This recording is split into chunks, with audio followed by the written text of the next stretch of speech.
This episode of the Acts of Geekery Podcast is brought to you by 7 Seas Seafood. 7 Seas Seafood was founded by Arthur Curry in 1962 and is your place for the best ocean cuisine this side of the reef.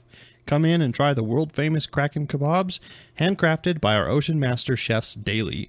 Trident Tuesday is half off all entrees and Atlanteans eat for free. Visit 7 Seas Seafood at hundreds of locations across and between all 7 continents.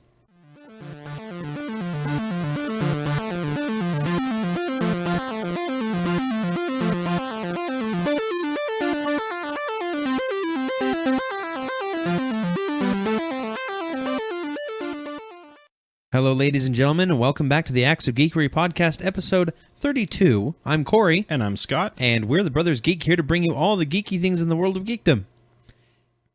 You're supposed to say something there. Oh. Yeah. Yeah. Geek stuff. How long have we been doing this now? Oh, I'll say stuff. Nerds. And geeks.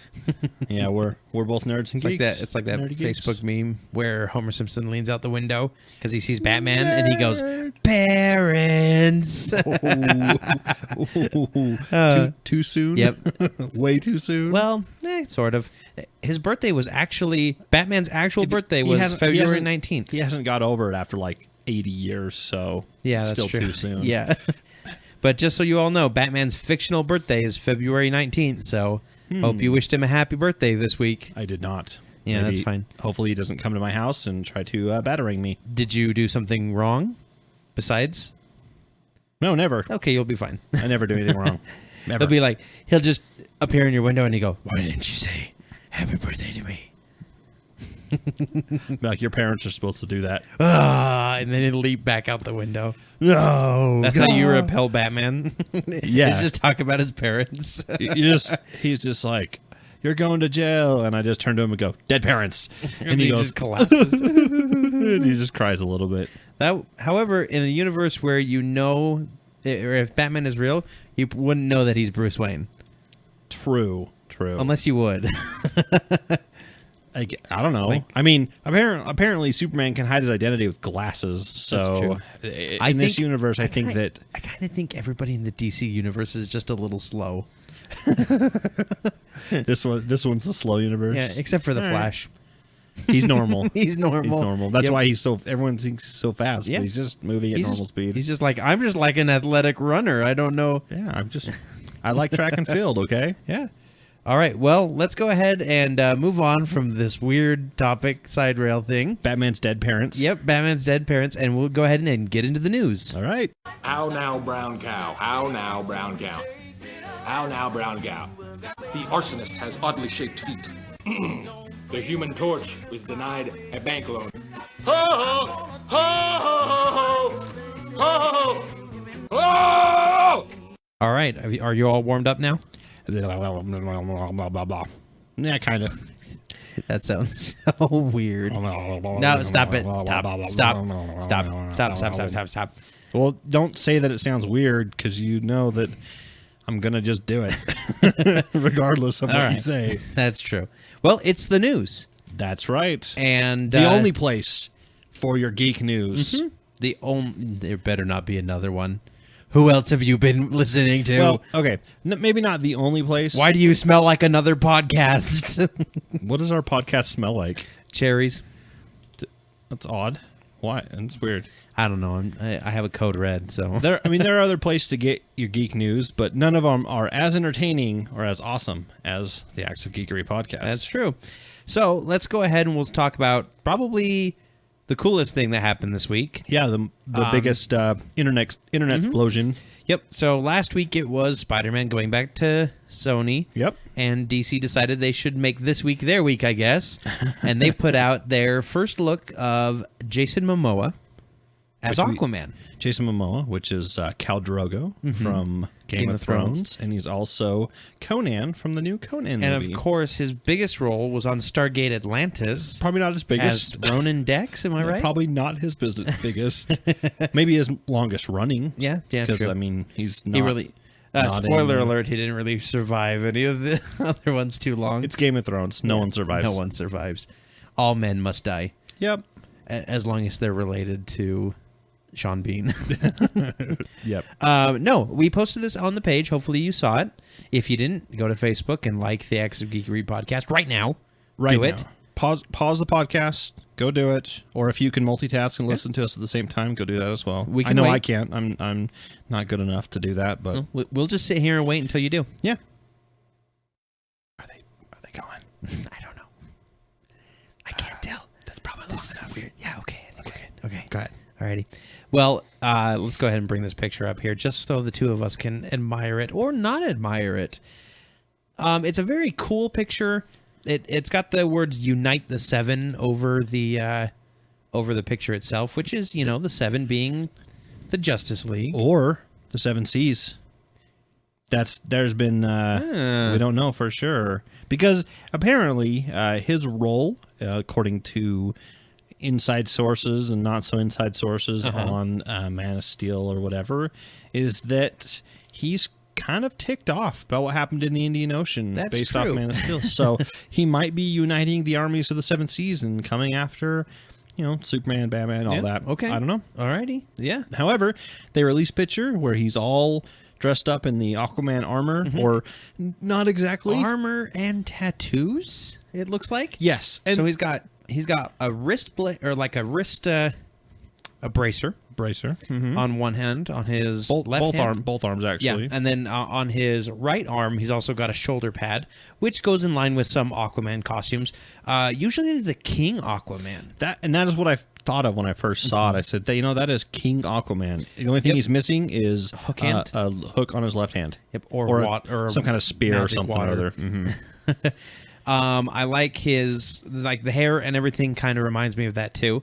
And what you said, and then down here at the belt, you can barely see like the starting of the pants and the belt, and he's got the Aquaman symbol. Yes, and I also one thing I'd like to point out is the tattoos are actually tattoos that mimic scales, like fish scales, armor, kind of like his classic costume where he's got the orange Atlantean armor scales and green pants. He kind of looks a little Islander, which works for the Jason Momoa. It makes sense because he's from Hawaii. And even the armor that he does have on mimics fish scales too, if you can see that. Yes, it does. Now the thing that and of course you can see the bare top of his, or the bottom of his trident. The bottom of the business end, I guess is what you could call it. Yes. Where you can see the 5 prongs starting up, but you don't get to see the tips or anything, so we don't know what it looks like completely. However, it's pretty cool. It's kind of ornate. Got a lot of extra embellishments on it, which makes it look pretty awesome. But it still looks mean and wicked, like a regular weapon. So, Scott, why don't you tell me what you don't like about this? Well, first thing that came to mind, besides that's King Aquaman. He's not fully armored like regular Aquaman. I love Aquaman's classic Atlantean armor, where he's got the orange scales and the green pants, and he just doesn't look like that. You can't show off Khal Drogo's pecs if you put him in full armor. I thought for a minute I wouldn't like his look, like his hair, and he's got a pretty gnarly beard and stuff. He really does. But that doesn't bother me at all. Classic Aquaman is clean shaven, short cut. Clean shaven, short hair, blonde hair. But then again, they're trying to get away from that because back when all these comics were created, Aquaman didn't debut on this date in 1962, but that was when Aquaman #1 came out. He'd been in like Tales of Mystery and Action Comics and all, and Tales of Suspense and stuff like that, all long before that. However, they all pretty much kind of had the same, blonde hair, blue eyes. Yeah, it was a time where anybody who was anybody was a wasp. So all of the superheroes, I'm looking at the poster of the Justice League behind you, and they're all basically the same white guy with different hair colors, you know? Which if you think about it, it doesn't make sense. He lives in the ocean. He's going to have darker skin. He's going to, I don't know. He lives in the bottom of the ocean. If he doesn't ever get sunlight, he should have transparent skin or near transparent. But I like the fact that he spends a lot of time more on the surface, if you know what I mean. Yeah, I think he looks more like an Islander, like you were saying. With a body like that, I would spend time on the surface. You get the ladies. He is pretty buff. He is pretty buff. I will concede that for sure. Yep. Now, the other thing that you said you had a problem with is it felt too dull. It didn't feel like the colors were there. And this is the same problem I had even with Gal Gadot's costume and Superman in Man of Steel. He doesn't have that vibrant blue and red like he does in the comics and like he does in everything else. It's really toned down, really dulled down. And Zack Snyder is kind of known for this, though. Yeah, he kind of does that kind of dull color look. And somebody went out and they colored it. Like they took the filter off, basically, and and color corrected it. And his armor's a lot more golden, more greenish, and it looks a lot better in my opinion. And that's the thing is, they make these great looking costumes without the filter on because they want something that still shows through with the filter on. And even then, but it's still super dull. Like you can't this picture we're looking at here, you can hardly even tell there's any green in it. Yeah. Yet it's actually there's a lot of green. Anywhere where there's not the gold on his armor, it's green. It's green, which makes sense for a gentleman from the sea who hides in kelp and things. It's kind of a camouflage for him. You know? Yeah, and that was my main issue. But other than that, he looks so awesome. Yeah, I agree. I hope that these pictures are just stylized like that for Zack Snyder, and when Dawn of Justice comes out, you can see them all in their full glory. It almost kind of is black and white. Right, almost, and that's how the Batman one looked when they first released the Batman picture. Yeah, but the color corrected one, of course, I'm just showing you in case you forgot about it. I did forget about that. It does not look anywhere near black and white, and it looks awesome. And his Trident is actually kind of a bluish color instead of just silver, which is awesome. Yeah, and it all kind of looks oceany, more oceany. However, his look, I think, is great because now you're going to see Aquaman become the most badass superhero in all the DC universe. So he was already a badass, but a lot of people... We already knew. Yeah, a lot of people make fun of him because he's Aquaman. All he can do is talk to fish. And back in the 80s, they all had that one, like, situational character where, we'll call on this person when we need to go in the water. Yeah, you know, wink, or wink. or G.I. Joe, we'll call on the winter guy when we have a snow mission, you know? Aquaman had a... kind of a weakness. He couldn't be out of water for too long. That's true. He would dry out or something. Well, and they took that away. And I think he used to only be able to be super strong in the water. Yeah, and they took that away. They kind of just said, look, he's grown up on the bottom of the ocean of millions of gallons of water pressing down on him. So he's naturally going to be a stronger Exactly. being. It's like growing up on Jupiter and then moving to Earth, you know? Yeah. Or training for a week in a 10 times gravity. a la Dragon Ball Z style. Yeah, a la Dragon Ball Z. Yeah, and so I think that we're going to see Jason Momoa, and he's going to come in and he is going to just kick the crap out of all the heroes, which I think hope so. Oh I my hope gosh. he does. Because in the New 52, before they meet Aquaman, they don't know about him. They have no idea he's there because he's hidden in the ocean, you know? Yeah. Like he suddenly appears and everybody's like, "What?" Yeah. So here's what I hope. I hope that they do the following. They have Dawn of Justice. Okay? At the end of Dawn of Justice, they've got Wonder Woman, they've got Batman, they've got Superman and Aquaman that are all been fighting each other and like beating each other up, like near a coast city and everything like that. Right. And then all of a sudden, there's this boom, and you see a bunch of parademons coming out of this boom tube, and it ends. And then you get two movies of like before this happened, where you get Wonder Woman, and another movie where it's before it happened. And then you go into Justice League. You start Justice League right at that point, or a little bit before, where you show the other characters in the Justice League that we haven't been introduced to yet. Yeah. You know? And it's like, that would be like, oh my gosh, I can't believe we have to wait 4 years for Justice League. That would be awesome. The parademon thing, of course, would be sweet. Mm-hmm. What I was getting at is Aquaman has beat up all the heroes before. Yeah. At some point in time, you know, he's defeated Wonder Woman. He's surprised Superman and knocked him out. Because, I mean, he's really strong. He is very strong. Lift a semi-truck over his head strong, type of a thing. And he is actually an incredible warrior, too, which means he could handle Batman. Yep. You know, people hate that Batman is the best at everything and everyone loves him so much. And I get kind of tired of that. Yeah, so do I. I get tired of the no one can defeat Batman. He's just a human. Come on, guys. He may be but that's what makes him so great, human. Scott. Someone told me the reason why Batman's so awesome is because he's so relatable. And I said he's a billionaire playboy. Yeah.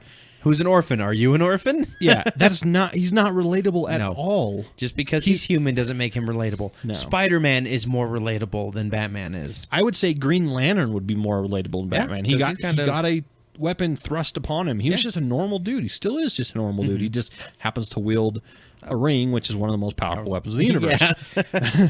You know. So I really, and you know what? My favorite line in the New 52 Justice League within the first couple of comics was when Aquaman came out of the ocean with a dead parademon in his hand, and he looks at the other 6 and he goes, "Who's in charge here? Looks like it's me." Yeah, because Aquaman, and they don't really play this up that much outside of the comics. Aquaman's a king. Mm-hmm. I mean, he rules 70% of the planet. He's a king. He's a great strategist. He rivals Batman as far as being able to figure out how to defeat demons and enemies and stuff. And so, yeah, I can see there being a big power struggle in the Justice League until they finally work out. The Justice League, they don't really have one person that leads. However, Batman usually ends up coming up with the plan. Yeah, well, Batman usually comes up with the plan. Superman's usually kind of more of the face. Superman's always the most critical aspect of the plan. Anytime they have to do anything, it's always like, okay, Superman, it's your job. You get the hard job. Yeah. Everyone has to rely on you because we know you will be able While to, we fight our doubles, you can go up and try and stop the rocket from exploding at the sun, you know? Right. Well, that's going to do it for the Aquaman podcast. Yeah. That would be really, I think we've done this a few times. That might be a pretty cool Aquaman podcast. I'd listen to it. I would too. Well, let's move on to another Supergirl. Ooh. Yeah, her CBS series is moving along. And the little bit of news that I wanted to bring up, we have a little bit later on, and we'll get to that just because I kind of put some things together. But we have that Supergirl will actually be wearing her cape and tights for the Supergirl series. So this is not going to be Smallville 2.0. Nope. And her suit is actually going to be made by her next door neighbor. Fine. That's fine. As long as she wears the outfit, that's fine. And you know what? I hope they get her kind of a Superman-esque outfit with like the full body suit. Yeah, they don't have to make it the skirt or the kind of like her new 52 outfit is. It was full body esque at least when she arrived. Yeah, but I know Superman. You know, his cape is actually his blanket. From Krypton, and it's almost as indestructible as he is. I know. I watched Kill Bill. Yeah, and it's pretty cool. It's made out of some kind of fabric that actually can self heal. Like if it gets torn, that's why a lot of times you'll see like his cape is all torn up, and then a couple scenes later it's not as torn up, or you know. Well, that's just an excuse for them being lazy. Sure, but they do that in the comics too. That's true. All right. So other than that, I have some more DC news, DC TV news. Okay. Constantine has not yet been officially canceled by NBC. Good. They said that they will make the final decision on season 2 in May. So they're actually going to come out season 2? No, they said they'll make the final decision on whether or not they're going to go. Yeah. Okay. So that's going to be an interesting. It's going to be an interesting couple of months sitting here thinking, definitely, will they do it? Will they not? I mean, at this point, with kind of the fan outcry and everything, at least move it to like a cable company that you own.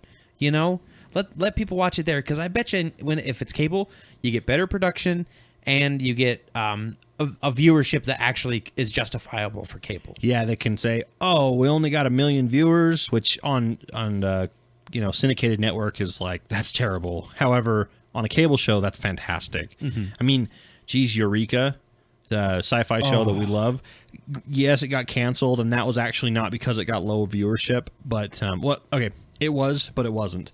They took a huge break, not just like a mid-season break. Like they kept taking like 2 or 3 week breaks to film the next episode or get caught up, and they lost a lot of their viewership because it was people didn't really want to wait, irregular of a schedule, and no one wanted to wait for it. And I can't blame people for that, you know. And that's kind of what caused their downfall. But they would get such a good show. But they would get like 0.9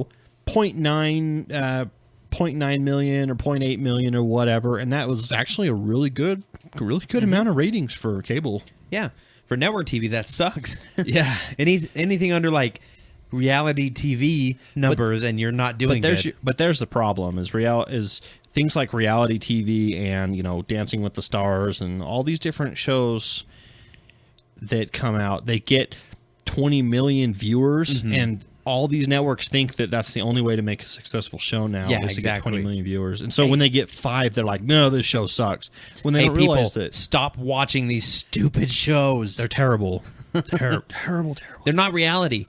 I'm sick and tired whenever somebody says, oh, I love reality TV. No. It's like, no, that's all fake. They're making it up for your entertainment. A lot of it's been scripted. A lot of it's edited to make it seem whatever. Yeah, because there's plenty of people who have been on like Survivor and things, and they're watching Survivor afterwards, and they're like, they made me into the villain.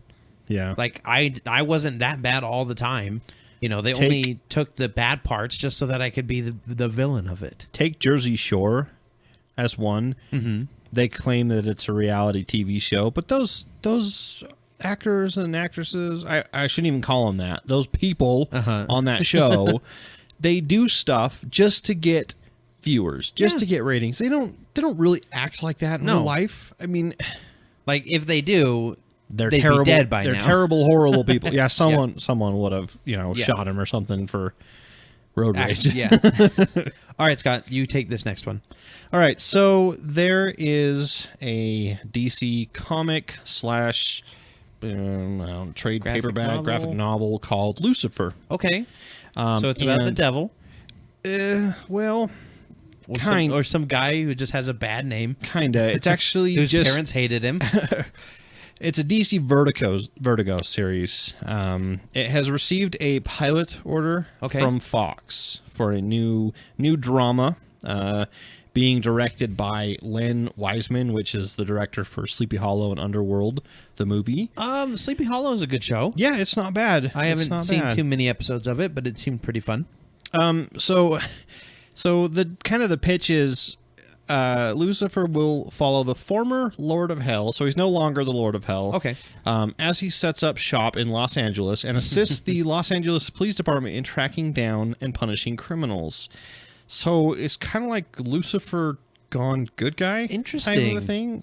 Kind of an interesting way about it. I know we're both into Please Don't Tell My Parents I Stole the Moon. Yes. And the character Lucifer on there is apparently the embodiment of the devil himself in a girl form. Yeah. And she's kind of a good guy sometimes too. So I kind of like the concept of the devil coming to Earth and being like, I got to get a real-time job now. Yeah, he gets dethroned from DC's version of Underworld or Hell or whatever. So are they going to have demons that he hunts down? I think that part of it will be supernatural. There will be and that's all that they really say is that they want to pilot.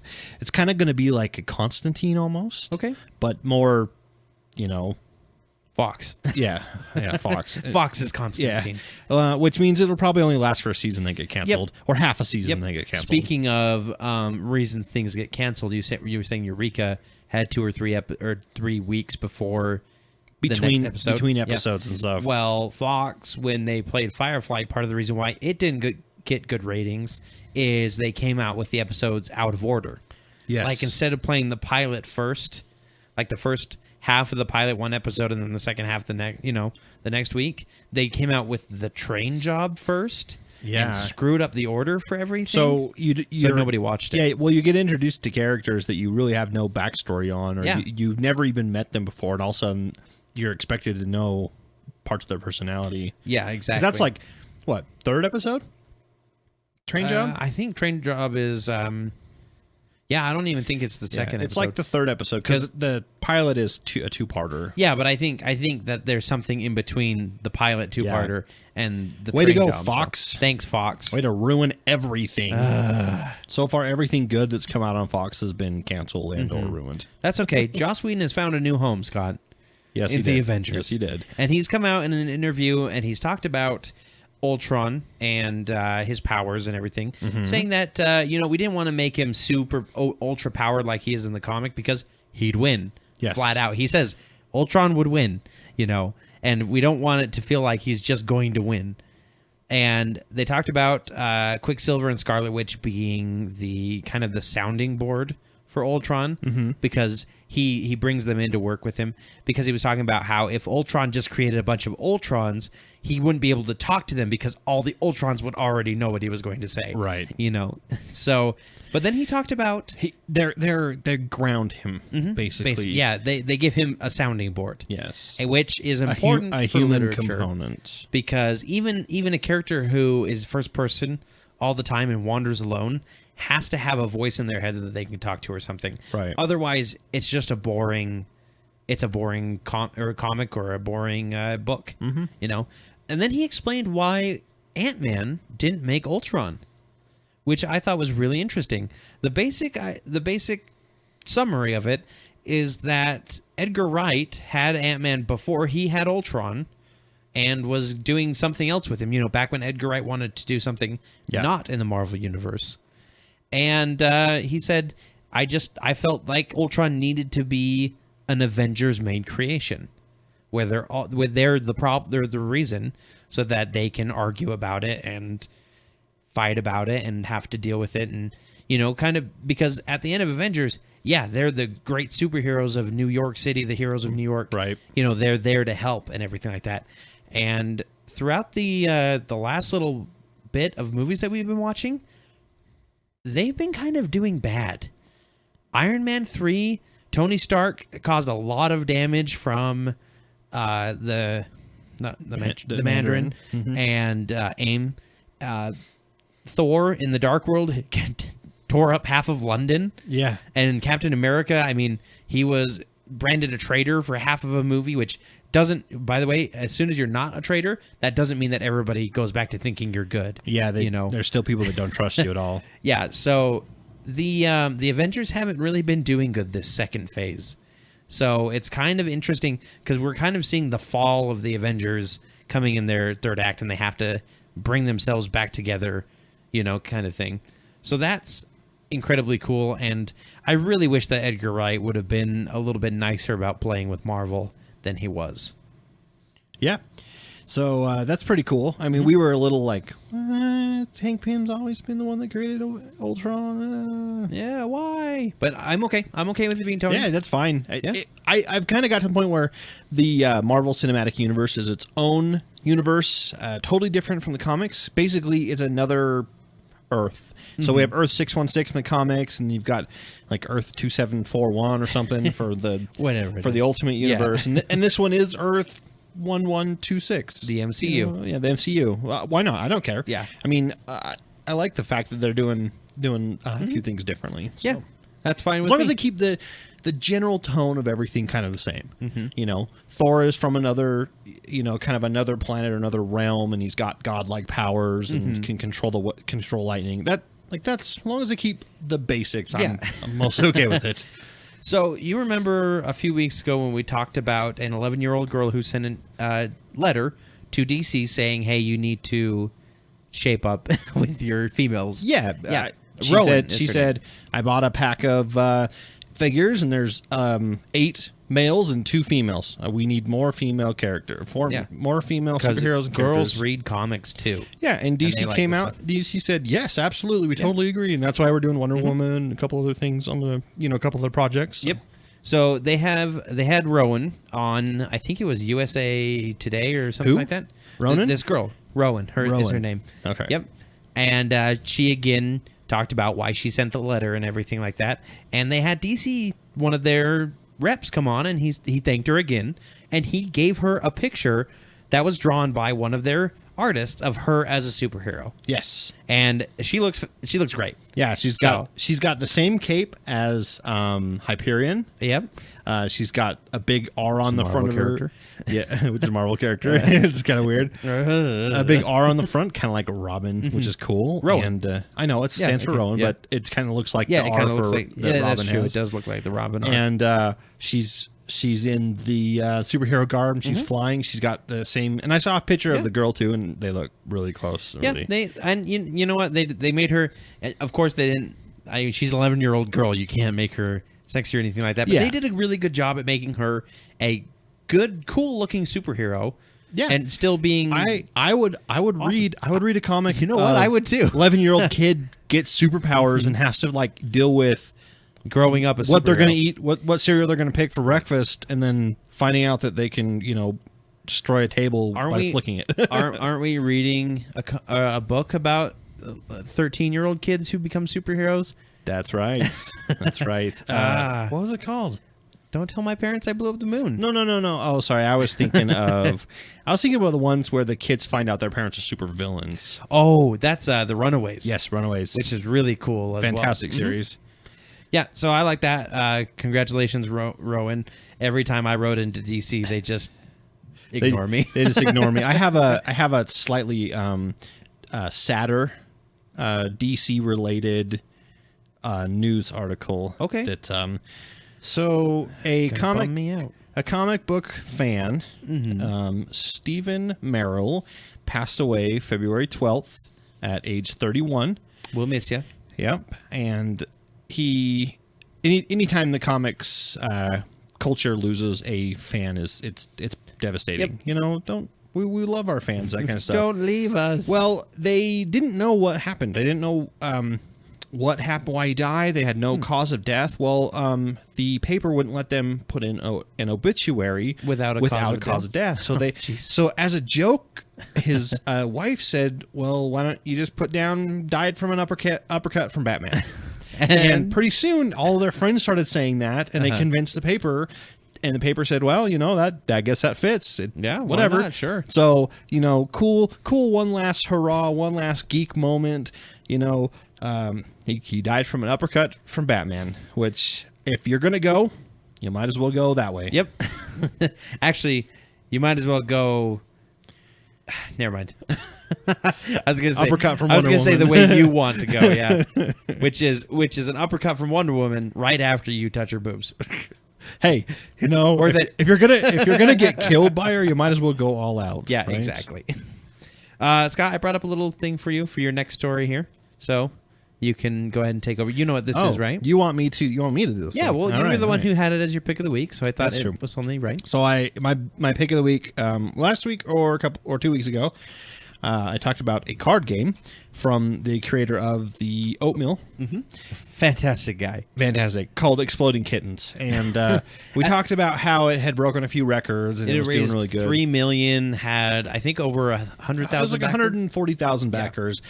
Well, it has become the largest backed project of all time on Kickstarter. It has beaten everything else. No matter what you can think of, it has beaten it. It is the number one most backers. It's at last count 218,534 backers. Jeez, more than any other Kickstarter fund or campaign. It has raised $8,752,000.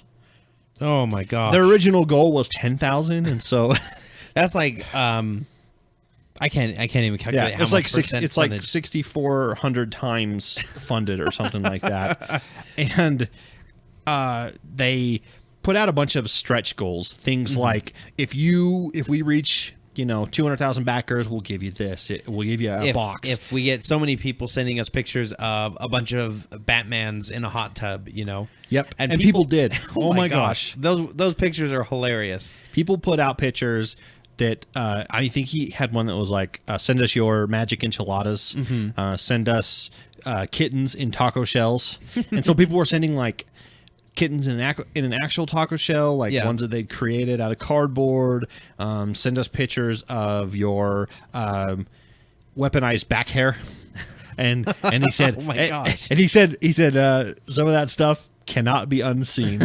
So awesome.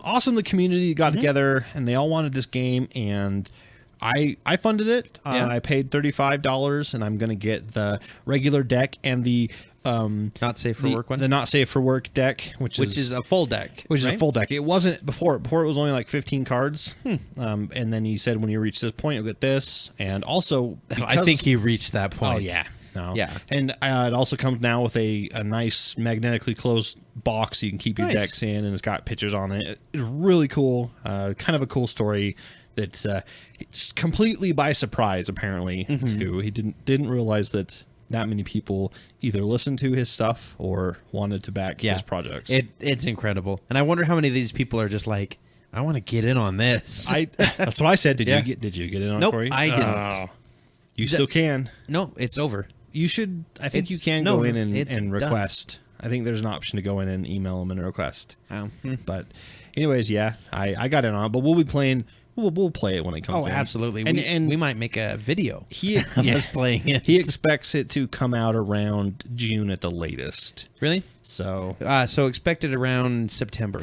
No, actually, the Oatmeal has always kept up his promises. Anytime he does any kind of project. Well, I'm just saying that a lot of my Kickstarters have said, this is the time we expect things to be done. I know. And then they run into every single problem. It's usually startup companies that have never done this kind of stuff before. He's done this kind of stuff before. Yep. He just didn't expect this much response or outcry or whatever you want to call it to supporting.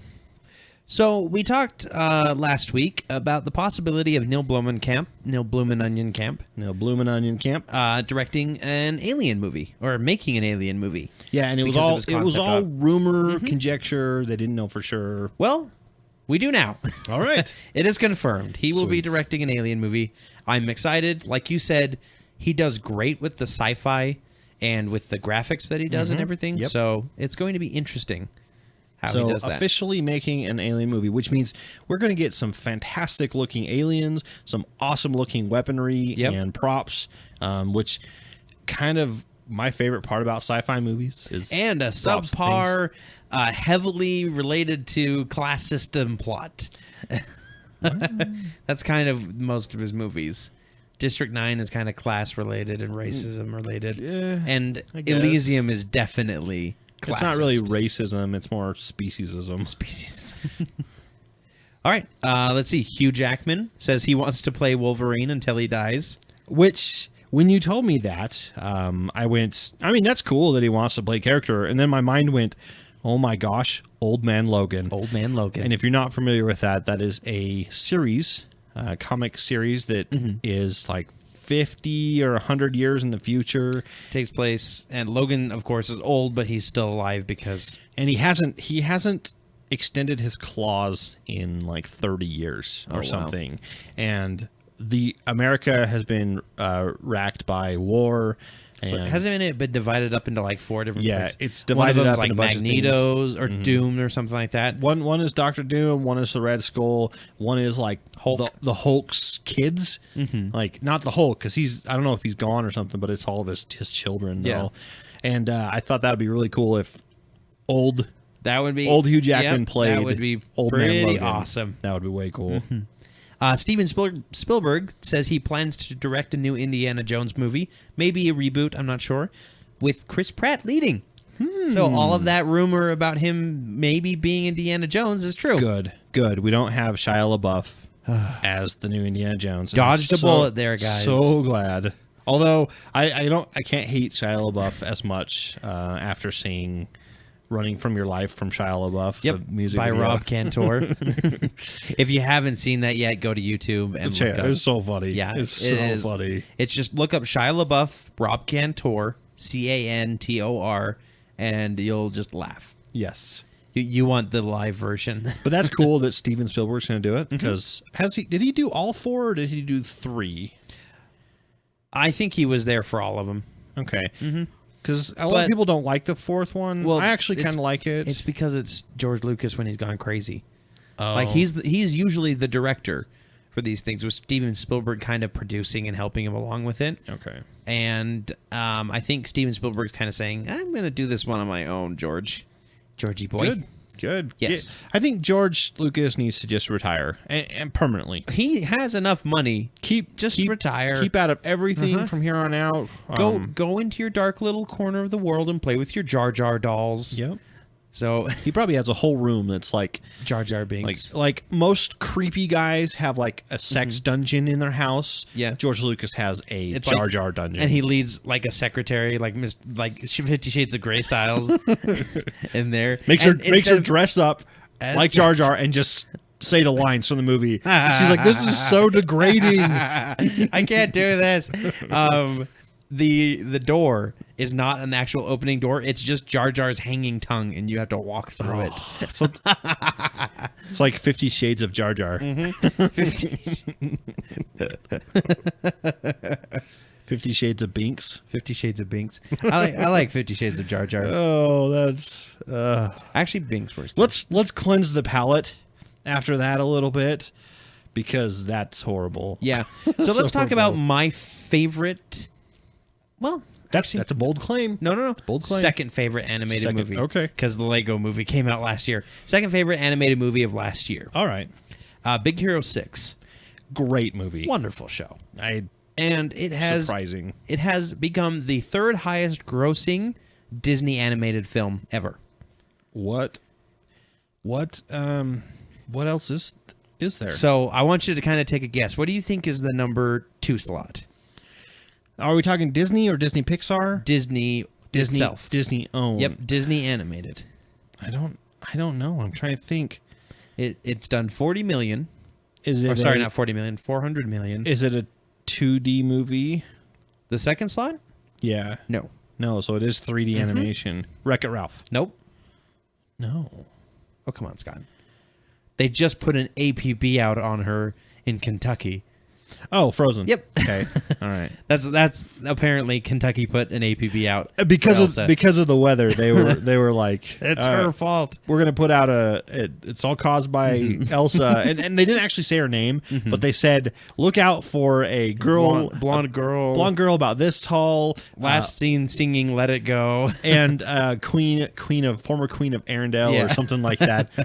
So at least the Kentucky PD has a sense of humor. Well, that is the second highest grossing movie animated for Disney with 400 million. Number 1, Lion King. Yes, actually. Yep. Correct. After thinking about that, I was like, yeah. 422 million in the box office. Dang.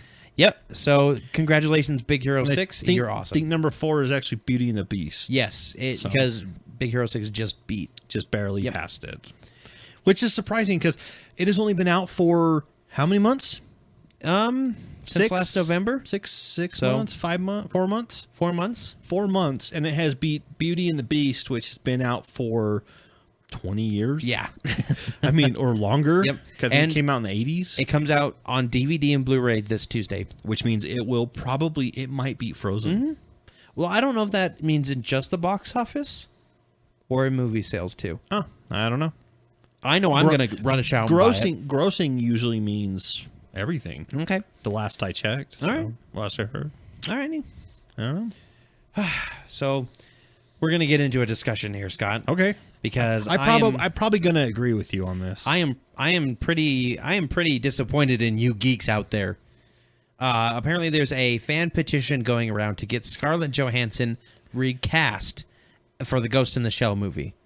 Which, the Ghost in the Shell is an anime. Mm-hmm. With anime, it's Japanese characters. Well, hold on. Let me stop you there. Well, I'm kind of explaining why they want to recast her. Why they think they should recast her. Yeah, why they want a Japanese actress. Because they think it's racist to whitewash it and everything like that. So, go on. Tell me why you think that's a dumb idea. I think it's a dumb idea because, as far as I know, from a couple things I've read and a few people I've talked to about Ghost in the Shell, I don't even know if it mentions anything about Japan or cities in Japan. It speaks Japanese language, but that is it. The characters are pretty, as far as race goes, generic, androgynous. Yeah. They're a little bit Asian, a little bit American. They're super white Asians. Yeah. I mean, that's kind of what, and their eyes don't even, and I hate that to point that out, but that's kind of how you tell if someone is from an Asian descent. Yep. Is the shape of the eyes, and their eyes are not any shape. They're anime shaped. They're weird. I mean, they're big, round, big anime eyes. So I don't think that having Scarlett Johansson in that role is a bad idea. She's just a generic white girl. Here's what I'm going to say. I bet you there are plenty of movies made in Japan that are American properties that they take and turn the American characters into Japanese characters. Sure. Hollywood is an American company. Hollywood is one big American company. No, but the companies in Hollywood, and the company that's doing this, I think. Let's find out what company is actually doing this. It is one of the ones that is based out of Hollywood and California, though. And that is an American company. DreamWorks. See? Definitely. So, people that are petitioning, you're dumb. Stop it. Because guess what? This is made for Americans. And I hate to say it, but I can't think off the top of my head any Japanese or Chinese actress that I could one, recognize to bring in people, and two, that is actually good. Yeah. Lucy Liu is okay, but she's a little older. Yeah. As far as actresses go. And so here's the problem I have with it. Ghost in the Shell is not a popular franchise. Yeah, it's not very well known. No, not a lot. I mean, if two geeks are talking about it on a geek podcast, it's not very well known.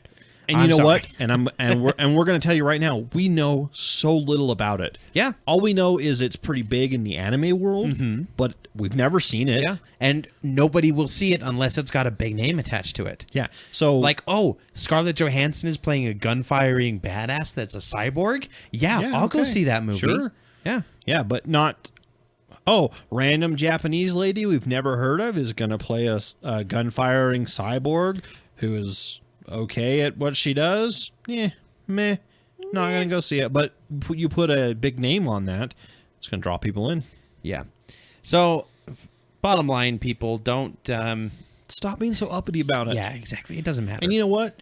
I bet you anything that the Ghost in the Shell creators, they might come out in a little bit and say, look... It's fine. It's fine. Yeah. It's got Japanese characters in it, but guess what? It's because it was made in Japan. If it was made in China, it'd be Chinese. If it was made in India, it'd be Indian. Yeah. If it was made in England, it'd be English. Yeah, exactly. It's like Kingsman. Kingsman English. Yeah. You know, I think all of those were actually Englishmen that they cast. I know. I'm just saying though. You know, if they were, if this was being made in Bollywood, they would have cast an Indian actor or Indian actress. That's just how it is. And you know what? All those people are like, they're going to ruin the franchise. No, your stuff is still there. Yeah. Yeah, you can go back and watch Ghost in the Shell whenever you want. You know, you're ruining the franchise exactly by not letting it grow and expand. By trying to petition and get it stopped. Yeah. All right. So I love figures and figure statues, action figures, everything, all that kind of toys.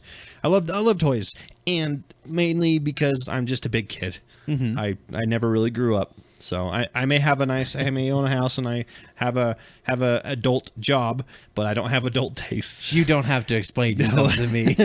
I'm just explaining for everyone listening. So I love The Simpsons. Always have. Yep. Always have. Great show. Great show. A lot of people think it's gone downhill in the past few years. I don't think so. I kind of agree with that. I don't think so. It's as funny as it used to be. But then again, I think you're full of crap. But I've watched it. I know. I still watch it. I still catch up after I'll usually let it go for like a month or two, and then I'll go back and watch 3 or 4 episodes, 4 or 5 episodes, catch up. But the creators of it, Matt Groening, Sam Simon, etc. Well, they. A company has come out. Now, this company, I will point out, has done other Simpsonized characters in the past, like Yao Ming. Do you remember the episode with Yao Ming in it? The giant Chinese guy? Well, you can get a figure of him. Giant? He's just a tall basketball player. And I have that figure, actually. Scott, not to sound racist, but for an Asian, he's a giant. Okay. All right. And, people like Lenny Kravitz, Tom Petty, Stephen King, Mark Hamill, Leonard Nimoy, Lucy Lawless, Tom Hanks, etc. They all have little figures, and they're all Simpsonized. Yeah.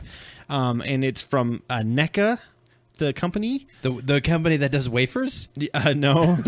No. That's Necco. No. But anyways, you have a couple new people that are coming out. Matt Groening, himself, creator of Simpsons, finally has his own thing. Very nice. Stan Lee has a figure.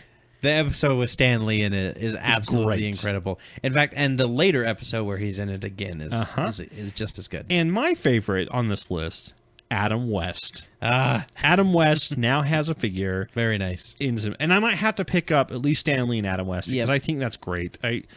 those will be fun collection. I love Stan Lee's characters, figures, figurines. You have one sitting on your My Little Pony. Yeah, he's riding a My Little Pony right now. And there's probably like a random loot crate figure or whatever. Yep. But yeah, pretty cool. You know, and then they're actually fun little figures, because especially if you like Simpsonizing stuff. Mm-hmm. But yeah, not really anything. No, that's pretty cool. I have some casting news. I talked a little bit earlier about how we had a little bit more Supergirl news to talk through, and that's somebody has been cast as her Kryptonian mother for the series, and that woman is Laura Benatti. So it's going to be flashbacks. Yeah, flashbacks or in the opening scenes and everything. Because if I remember correctly, she was a teenager when she got launched, right? Yes. Yeah, she was a teenager. She was 14 or 15, at least Earth years old, before she got launched away from. So technically, when both her and Superman left Krypton in their rocket ships, Superman was a baby and she was like 14. So she was older than Superman. However, she gets her rocket passes close to, like, it happens. It changes in every single writer's origin story that they do. But the main thing is she passes close to some kind of cosmological phenomena, like a black hole or some kind of nebula that emits crazy radiation. Since Interstellar, it's a black hole. Yeah, and it slows down her aging and kind of holds her back in time. Yeah. You know, so that Superman lands, he grows up, he's 30, 25 to 30 years and then old. The older cousin, supposed to be, lands as a 14. And no longer older. And she remembers Krypton. She remembers 15 years of Krypton, basically, and remembers Kal-El or Superman as a baby. I hope they do that for this one, because that seems like an interesting plot. I hate anytime I've ever seen Supergirl show up and she has amnesia. I think it happened in Smallville. Oh, yeah. It drove me nuts. I was like, no, she knows who she is. She knows where she comes from. She can remember her parents. And that's what makes her story so much more compelling. Remember Superman Unbound? Yes. With John Noble as Brainiac, and you get to see her story as the bottled city of Kandor was where she lived. Yes. Oh, sorry. I'm just like off in my own little world here. What makes her character so appealing is the fact that she remembers all these people on Krypton that are gone. Yeah. Superman doesn't. No, he's kind of sad, and he's like, "Oh, I had no parents," but he never really knew them. No, he grew up with Ma and Pa planet. Kent, so those were her parents. Yep. She knew her parents. She comes to Earth as a full-blown orphan. She's got Batman syndrome. But she doesn't dress up like Batman. No, she doesn't. See that, Bruce Wayne? There's other ways to do things. Yeah, you can dress in lighter colors. Jeez. Yeah, and a skirt. Just don't wear white after Labor Day, apparently. I don't know. I don't know. So isn't every day after Labor Day until the day of? Yeah, pretty much. It's always after Labor Day somewhere. If you follow a cyclical calendar. So Laura Benanti. Well, there's an N, second N. Is from Nashville and Law and Order SVU. And we don't know. No, we're both throwing our hands up in the air, going. I thought we were throwing our hands up in the air, going, "Hey, yo." Like we just don't care. Yep. And then I also have that Marina Bakarin from Gotham and Firefly. You may remember her as Inara if you've ever watched an episode of Firefly. In Gotham, she plays Dr. Leslie Tompkins, the medical examiner, the new one. She has been cast as the female lead role for the Deadpool movie, which we don't know who. Yeah, don't know who. It's exciting. There's a lot of cast that are being cast, but you don't know their characters. Yeah, which is kind of cool. hoping they're all just voices in Deadpool's head. A female voice in Deadpool's head? Sure. Interesting. That, and one of them has to be a squirrel. Squirrel pool. And it just chitters and it just or whatever noises they make. I don't know.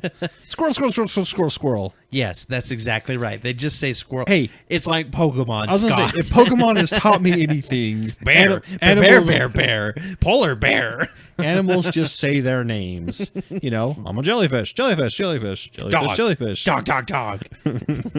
Yep, exactly. Jeez. Our dogs run around going dog all the time. Yeah, it's kind of weird. Now we're going to go ahead and get into the last section of the news that I'm going to call rumors. Because these are not confirmed. Do not take these as anything but rumors. Yes. We're just kind of having fun stuff that was like, ooh, someone tickled the grapevine. That may or may not be happening. All right. So there's a rumor coming out, and it's just a gentleman who's working with the whole Marvel-Sony deal that says that Spider-Man will not be Peter Parker. He will either be Miles Morales, the Black Spider-Man in the Ultimate Universe, who takes over after Peter Parker dies, or he will be Miguel O'Hara, who is Spider-Man 2099 and is the Hispanic version. Kind of, I mean, 2099, they're all kind of amalgam at that point. Yes. It's kind of a big boiling pot, but he's still got the O'Hara and he's Miguel, so they're kind of going the Hispanic route. So this is Marvel trying to be diverse. This is Sony trying to be diverse. Yeah. Sony trying to be diverse because Fantastic Four, you know, now they've got the Black Human Torch. What's his name? Michael B. Jordan. Michael B. Jordan. So Michael Jordan, but with a B in it. He's not the famous basketball player. Nope. We're not making Looney Tunes. Space Jam 2? Space Jam 2, yes. Space Jam 2, Space Jam 2, Electric Boogaloo. The Space-ining. The Space-ining. The Jam-ining. Oh, yeah, the Jam-ining. That's much better. But what do you think of a non-white Spider-Man? Okay. How am I going to put this slightly? I don't care. Okay. I've got to the point where I've seen enough Spider-Man that I just don't care. All right. We've had 5 Spider-Man movies. Yeah. Only one of them has really thrilled me. Yeah. The rest have just been kind of like, meh. Okay. Yeah, it was a movie. It's kind of like X-Men. Yeah. You know, when they do new stuff with X-Men, I'm just like, whatever. You know, and I see the movie and it may be great and that's fantastic. Or it might be terrible, but my hopes weren't up very high anyways. So Fantastic Four, same way.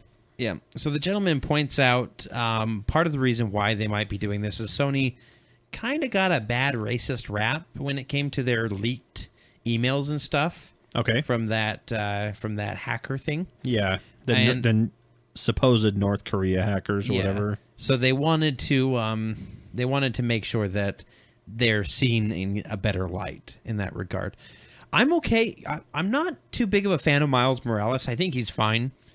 I don't think he's a very good Spider-Man. No, he's actually not. Actually, he's not as strong or as nimble. Tough. Yeah, he just doesn't seem like he knows what he's doing or is. But he fits the high school rookie role. You know, but I would love to see a Spider-Man 2099. I mean, they can't call him Spider-Man 2099, right? But they can put Miguel O'Hara in that suit, which is. What about Miles Morales, Ultimate Spider-Man? He's basically that's the first one we talked about. Oh no, I thought you said Miguel O'Hara the first time. No, Miles Morales. Oh, Miguel O'Hara is awesome. I don't know what you're thinking he's not awesome with. I read anything with Spider-Man 2099 and I just can't get into it. We have a few up on the Comixology, right? I have not been able to. Because he's part of like the Spider-Verse stuff that's going on. Actually, he went back in time in Superior Spider-Man, right? And he's stuck in the past. So he's actually working for his grandfather, and like eventually like the worst person in the Marvel universe right now, besides Roxxon. I think he went back. He got back to 2099. Oh, okay. Well, You might be a little behind. Well, I haven't even read the first issue. Oh, okay. Like I have issues 1 through 10 or something like that. And I haven't even read the first issue. Time to do that. You know, while you're going geek. Yep. While you're dropping a geek. Why I'm dropping. Jeez. Thanks for telling everybody where I read my comics. Isn't that where everyone reads their comics? The other rumor that I have is that the Kingsman star, I can't remember his name. One? The kid, the young one. Yeah, the young kid. Okay. Eggy is his. Eggsy. Eggsy. Ugh. You know what it reminded me of every time they said his name? I just wanted to do the box trolls and just go eggs. It reminds me of like Eggy in the Basket from V for Vendetta, and that's all I could think of. The 25-year-old Welsh actor Taron Egerton. Eggsy. Yeah. Apparently his last name is where they got his nickname from. But he is rumored to be playing Han Solo in the Solo 2018 Star Wars film. I don't know about you, but out of everyone cast in Kingsman, he was my least favorite. Really? Yeah. Okay. Yeah. Out of all the characters they cast, bad guys and good guys, even like subtle, like 1 or 2 scene characters, what the drug dealer that marries his mom or is dating his mom or something like that. Mm-hmm. Even he, I thought, was cast better. I don't know. I just didn't care much about him. Yeah. Okay. Yeah. And he didn't really have an awesome personality, and he didn't really shock me as far as like, oh man, this kid's really good at what he does. But we'll see. Yeah. All right. Well, that's going to do it for the news. Yes. Yeah. So let's go ahead and get into our trailers and videos. Yep. Whoa! No, it's not! Y'all are horrible at telling jokes. Let me hit you with this. Did you hear about the goblin who got his left arm and left leg cut off? No. That's okay, he's all right now!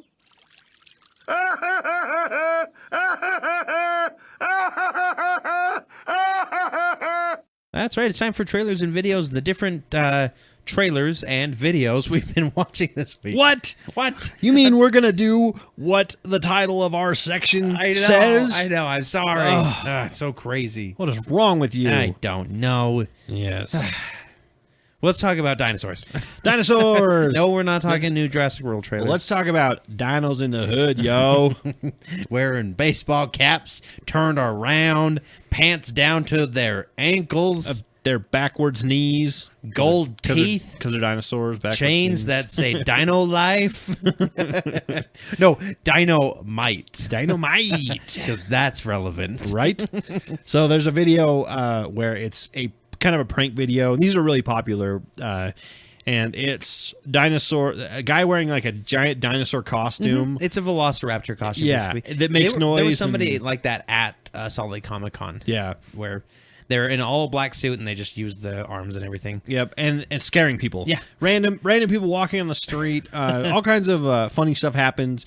People freak out. One guy falls down like full on flat on his back. Yep. Looked very painful. One guy pushes another guy at the raptor and then it starts running the other eat way. Him. Another guy walks by on his phone and it scares him and jumps out at him and he just clocks the dinosaur and keeps walking. Doesn't even miss a beat on his phone. It's like, okay, what kind of stuff do you have to deal with every day that your natural reaction to people jumping out at you is just punch? Yeah. Just like what if a random little kid like, hey, mister, you want to buy some toys? Boom. That's the hood for you. So, yeah, it's a funny video. Go check it out. Yeah. The next one, which looks really funny. It is I believe it's a movie. Yes, it is a movie. That's going to be released at South by Southeast, which is a convention, like a tech convention and a gaming convention a little bit these days too.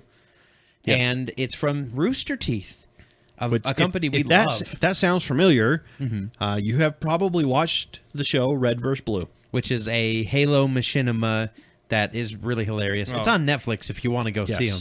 They're pretty funny. And they also have lots of funny videos on YouTube where they make, clips and skits and things like that. I like the one with the parody on the button or whatever, where you get $1 million, but somebody dies, and he just keeps pressing it. Yeah, he's like, if you press this button, you'll get $1 million, and the guy just instantly touches it. Yeah. And the guy's like, but somebody will die. And he just reaches out and just like, tap, tap, tap, tap, tap, tap, tap, tap, tap, tap. Keeps tapping it. It's like, where's my $1 million bucks? But this one is called Laser Team. Laser Team. It's kind of about a group of guys that find a crashed UFO. They find a bunch of equipment on the UFO, like space armor, a gun, rocket boots, that kind of thing. And they each put on like a different piece of it. Yeah, and we think they can't get them off because they're wearing them. And the one guy's wearing the cannon arm when he's about to get intimate a booty call with a girl, and he's like, I love this thing, but I think he can't take it off. But they get hired by the U.S. government to kind of be their liaison. Their ultra team, laser team, basically. Looks really fun. Call it Laser Team. Call it Laser Team. Why don't you tell me, like, this next video you showed to me? Yes. And I thoroughly enjoyed it, and I saw they had a few other videos. So this group, and I can't remember the name off the top of my head. I'll look it up. I will have to find it. But they make a bunch of Star Wars videos, and a lot of times they are one Jedi versus another Jedi lightsaber duel, or Sith versus Jedi, or Sith versus Sith, that kind of thing. Yeah. And it is... what is the guy's name? Let's see. You might hear sound here. Sorry. Let's see here.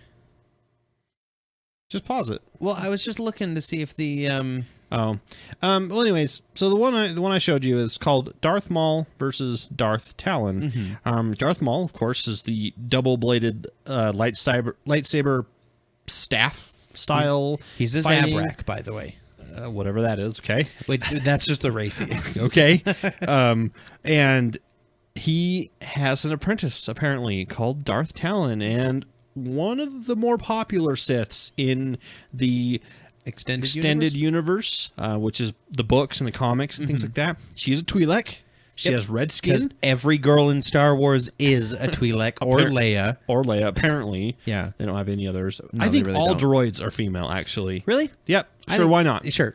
Yep. We'll do that. All astromech droids. Really quick, if you don't know what a Twi'lek is, they're the girls that have blue or green or red skin that have the big tentacles coming off of their head. Yeah, 2 of them. Very attractive, usually. Usually, yes. They are always, like, I think they're hypersexual. Their races. They might be, or that just might be our fantasies whatever. slipping in. Whatever. So I wanted to bring up some interesting facts about Twi'leks, if you don't mind. Sure. So in Twi'lek culture, in the extended universe, your worth is determined by your weight, kind of like how we used to do it in the past. People who are bigger and have larger tentacles on their head and kind of are fatter are extremely attractive in Twi'lek culture. Okay. So the skinny Twi'leks aren't really that attractive unless they have big, I can't remember what they call them, but they're these, the big tentacles on their head actually are fat tentacles and they store food in them. Yes. So if the Twi'lek doesn't have food, they start consuming that because they live on a mostly desert or barren planet. Yes. Where food is scarce. So if you have really long tendrils, and they actually have brains in those tendrils as well. Yeah, so if they get cut off, it's it's like brain damage. It's very bad for him. Darth Talon is a Sith apprentice to Darth Maul. She's got red skin, tattoos with the same kind of tattoo markers that Darth Maul had. Yeah. You know, the black stuff. So this video is kind of just a short 2-minute them fighting, having a lightsaber duel. It's pretty cool. And she's kind of a badass in this. She's pretty awesome. And they put her in skimpy clothes because she's a Twi'lek. She has to wear skimpy clothes. And that's kind of her character, though. Yeah.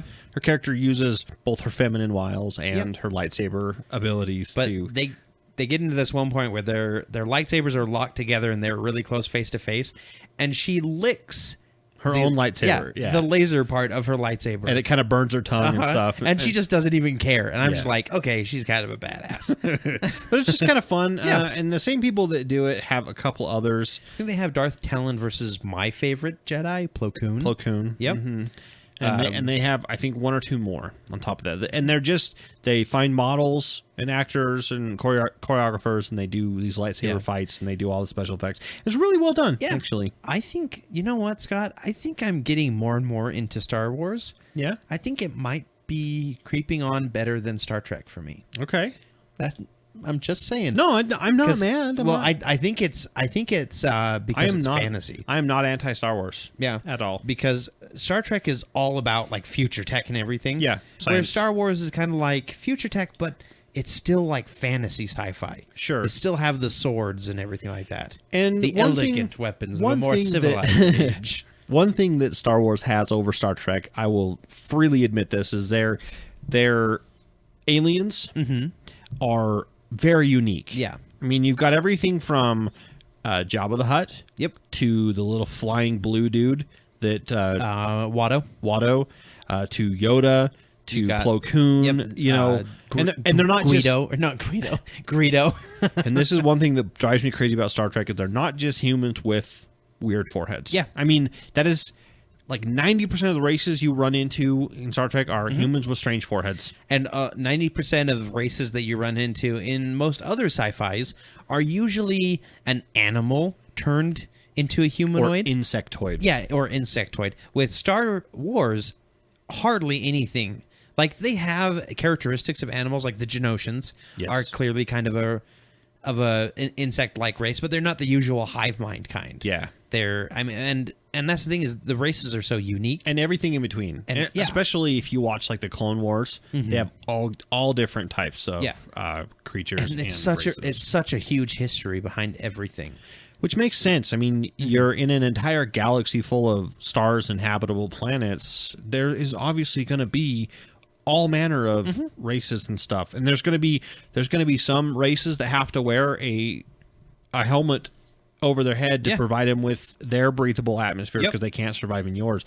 Like my favorite Jedi. there's going to be races where they're going to have to sit inside of a like crawling machine because their skin is so acidic that it burns through everything except for this special stuff. You know, things like that. Starcaster, if I'm not mistaken. That's exactly what I was going for. That's something different, but cool. But yeah, Star Wars has always had that kind of stuff. Exactly, and they have these races like the Rancor. Yeah, did you know that Rancors do not belong on Tatooine? They belong in humid planets. Okay. It was delivered to Tatooine because the big guy who cries over his death is actually a like world famous trainer of these animals and everything and handler and he took a Rancor off of its home world. He took a Rancor to the knee? Yes, he took a Rancor to the knee, basically. Speaking of a deep history and everything that comes out of it, the last video I wanted to bring up was a video called The Evolution of Trailers. Now, this video is about, I think, 16 to 20 minutes long. Okay. So it's kind of long, but it kind of goes through the history of when you have a very long geek that you have to take care of, make sure you go ahead and watch this. Jeez, Scott. Oh my gosh. Okay. Can I get back to it? Yeah, go ahead. Absolutely. Okay. All right. Why don't you go take a geek while I'm talking about this? Yeah, sure. It might be done in 20 minutes, right? So it goes through the American trailer history. And I don't mean trailer as in trailer home or something that you pull behind your truck. I mean it as trailers and videos, like we're talking about. Yeah. The reason why they're called trailers, FYI, and you learn this in the video in the first couple minutes, is because they used to come after the movie. They trailed after the movie was over. Makes sense. Yeah. Well, I mean, at least with the name. And it kind of goes through and shows you a lot of kind of the different trailers that have come out in the era and how they've evolved and everything. It's a pretty good video, and it's nice to kind of learn the history of cinema. Going back to the whole why they're called trailers, a lot of them will say previews. Yeah. It'll say like, this preview is rated R or something like that, or not rated. It's just we still call them trailers. Yeah, well, and they're called trailers. They're kind of interchangeable now as far as language goes. Yeah. But that's interesting. It makes sense now. Yeah, okay. Yeah, all right. Which is kind of odd because, and I think they moved them to the front because a lot of people were like, "Oh, movie's over," and they just get up and leave. Yeah, exactly. And so they probably were like, "Well, we want people to see, and we want to be paid for these that we're doing." Yeah, so we might as well put them at the beginning. Yeah. And then they started calling them probably previews. Yeah. Well, that's going to do it for trailers and videos. Yep. Let's go ahead and get into our topic.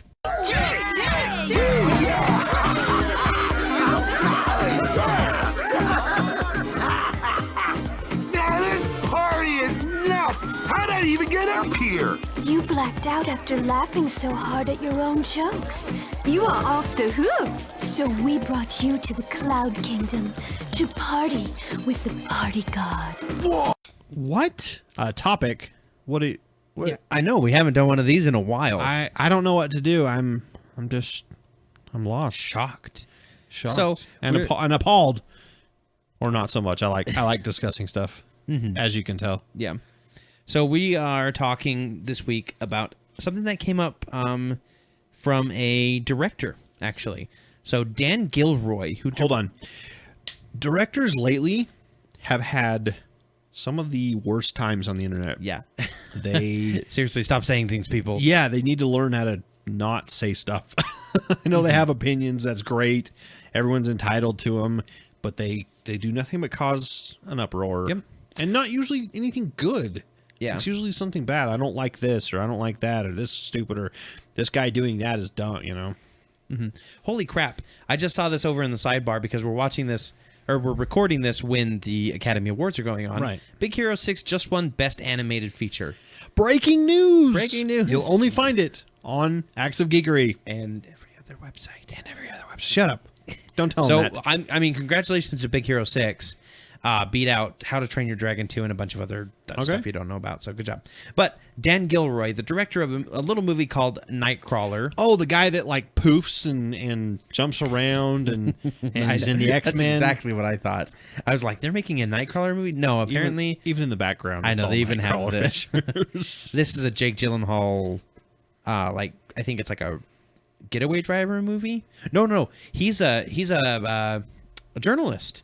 He trolls around at night looking for news. Like, he's a freelance journalist. Okay. Who takes freelance video and sells it to news stations. Because there hasn't been enough of those movies. Yeah, exactly. So Dan Gilroy came out and said that there is a tsunami of superhero movies, and it... that sounds great. I mean, other than all the destruction tsunamis cause, but... Yeah, I'm ready for it. He thinks that that superhero movies have swept over the industry and wiped out most of the independent and other features.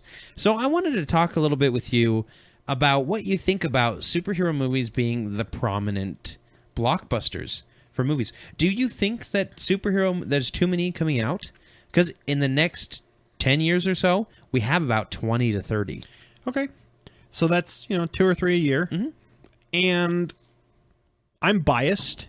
In the first place, I'm a geek. Yeah, I love superheroes. Absolutely love them. Mm-hmm. So anytime I get a superhero movie, I'm happy. Yeah. So right there, I have a hard time forming an opinion other than I think it's great and this guy's a quack.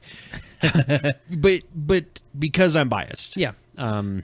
So there is some argument to be said about there being too many superhero movies coming out because there's a lot of them. You've got DC, Marvel, Sony, and Fox all producing their own set of hero movies each year. Yeah. Which is at least 3 or 4 a year. At least, if not more. And now, that can seem like a lot, but I want to point out something here. Back in the 1990s, we had 2 or 3 big action flicks coming out a year. Yes. A Die Hard or a Mission Impossible, that kind of stuff. All fine movies. Lately, not very good. Everything is done and old. I think that Hollywood and the respective companies making these movies, I'm glad they're coming out with superhero movies because yes, Captain America was a spy thriller. Yep. Style, with some action in it. Yes, Thor to the Dark World was a fantasy movie. Yes, Guardians of the Galaxy was a sci-fi movie. However, it's something new for each one of those genres. Yeah. For a while there, before superhero movies came out, we were not into movies. No. There were 1 or 2 that came out a year that we went and saw, and we were like, this is great. Great, sure. But the rest, we went, this is kind of old news. Yeah, we don't want to see... We've seen the same thing 15 times. We want to see another already. car chase scene. So, what I'm going to say is, if we don't have superhero movies, then we have more of these movies that we're tired of. More of these action-packed movies, and more of these disaster movies that are, frankly, disasters. And like I said, I have a hard time coming up with an opinion other than I think he's wrong. Yeah. Just because I'm biased, and I think that being a geek right now is a great time in history to be a geek. It's a great time to do that because there's all these different books, comics, movies, TV shows. Everything you could hope for. And you know what? Let's talk about, just a side note, TV shows.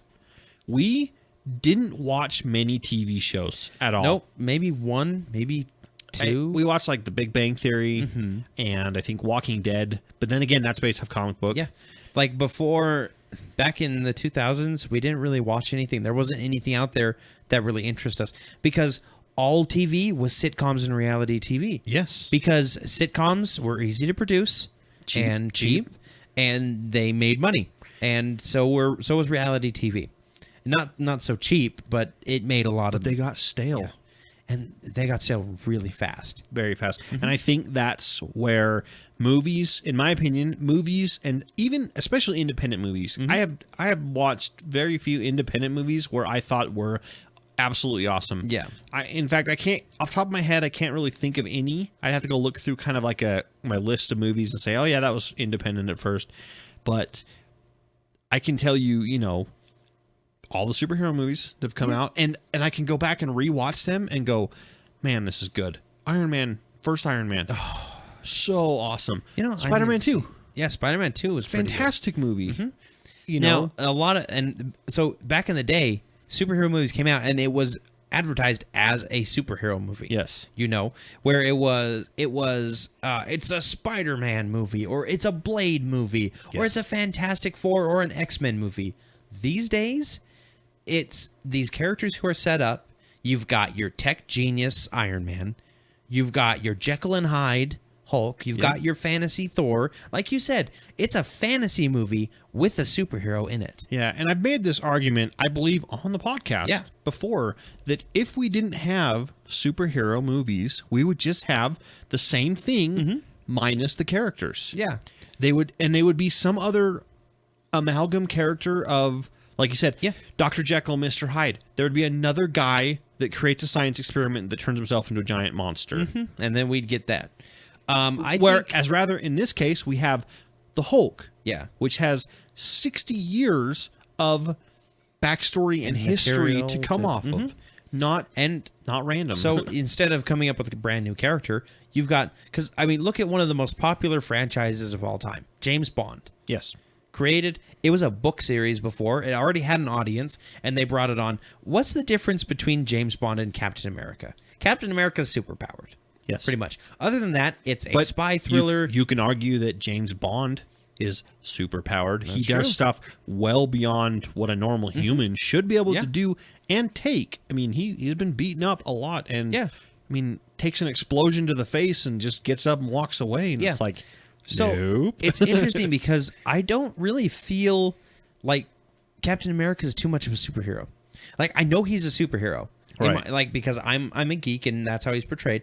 But at the same time, I'm watching the first Avenger and I'm like, he's a war hero. Yes. He's, you know, he happens to be part of a program that super soldier serumed him and made him super strong and fast and everything. But he's just like another war hero. It's a war movie. Look at it. You can compare Captain America, the first Avenger, to things like Black Hawk Down, Saving Private Ryan, a number of other war movies out there. And you know what? All those kind of are the same. Yeah. Captain America, at least, is something... It injects some new life into it. Yes. New character, new backstory. Something that's never been done before, at least successfully. Because, I mean, I think there was a really old Captain America, either movie or TV show. It was a movie. But, like you said, not successful. Where the Red Skull was Italian and he had fake ears. But then again, and then Winter Soldier comes out, and they're not just saying this is another superhero Captain America movie where he runs around the city trying to stop this villain, you know? They're saying, here's a spy thriller with Captain America in it. And I don't know if DC can do this. I hope they can. But Marvel can definitely do it. I mean, The Dark Knight Returns, or The Dark Knight. Yeah. Basically. Yeah. The Chris Nolan franchise. Yeah, Batman Not Begins, one of my Dark favorites. Knight. Not one of my favorites for sure. But it's a crime movie. Yeah. And it's about like crime and a city that's corruption and one man trying to fight it. How is it different between Dirty Harry or what was the other one that was played by Charles? Shoot. It's Death Note? No. Crap, I can't remember. But there's another one where this guy loses his family. It's not John Wick. He loses his family and then takes revenge on the city and becomes a vigilante. What's the difference between that and Batman? Yeah. Not much, other than Batman is he dresses up. He's not wearing hockey pads, you know, kind of thing. He dresses up in the suit. Yeah, and like I said, I think it kind of reinvigorated the movie industry because... Well, like we were talking about, 10 years ago, I didn't really watch that many movies. Neither did I. We go to movies almost every single week now. Because there's something good out there. There's always something new, and I think that a lot of comics and graphic novels have a huge, rich backstory. They have tons of stories. They have tons of material to pull from. Yep. But movie companies were scared of pulling from them. How many? They were scared of books. Mm-hmm. How many movies are made based on novels these days? Mm-hmm. I mean, look at the Harry Potter franchise. Like that, if it wouldn't have been a comic book, it would have been a book movie. Yes. Coming out. If Harry Potter would have been a comic book, they would have they would have still made it. It still would have done good. It still would have done great because it's Harry Potter. It probably wouldn't have done as good just because books become way more popular than comics. Because comics are still kind of there's a stigma. There's a stigma of them as being they're nerdy, they're for kids. But I mean, look back, sequential art is the oldest form of storytelling. Yeah. Besides oral. Yeah, exactly. So if you look back, I mean, cave paintings, boom, comics right there. So, it's kind of in our human nature to do stories with art. I would read a graphic novel about Harry Potter now that I think about it. Yeah, that'd be cool. I would like that. But I mean, so the only difference between a book movie and a comic book movie is the word comic. Like they're really the same thing, just one uses a little bit more pictures and has a little bit different take than a book would, because a book is a very descriptive medium. Yeah. So this guy Dan Gilroy, he talked. This was kind of in a acceptance speech. So one, I think that it was kind of almost a mean-spirited comment. Yeah, I know the way he said it. He probably didn't think it was mean-spirited, but he's kind of, I guess the word I want to say is butthurt, because his independent film didn't get as much coverage as a comic book movie, but he still won an award. He still had people go see it. How many independent films do people go see anyways? Not nearly as many as big Hollywood films. So I think rather than him singling out superhero movies, I think he needs to single out big movies from blockbuster movies, and big corporations, because superhero movies they're going to be around for a little while longer. Like you said, we got about 10 more years worth of already planned projects, and then I think they're going to taper off because people are going to get tired of them. 80s. Look at the 80s. All action movies all the time. All action movies. And they tapered off. In the 90s, there were action movies, but they got more towards like sci-fi and fantasy and stuff. Yeah. And they kind of went away from just the big action heroes. And now they're sort of coming back. There's a couple out there, but they're not really nearly as big as they were. They've hit that level of normality that, you get one or two a year that you really like. The problem with those kind of movies, at least in my opinion, is when you watch one, you've watched them all. I was reading the Dungeon Master's Guide for D&D Next that I have upstairs, and it was saying, so you remember in action movies how there's the chase scene. There's always the chase scene. Yes. Don't do that for your players, because chase scenes... So one is great. You can do a chase scene in your campaign, but don't do more than one in like a 5-session period, because it's boring and repetitive.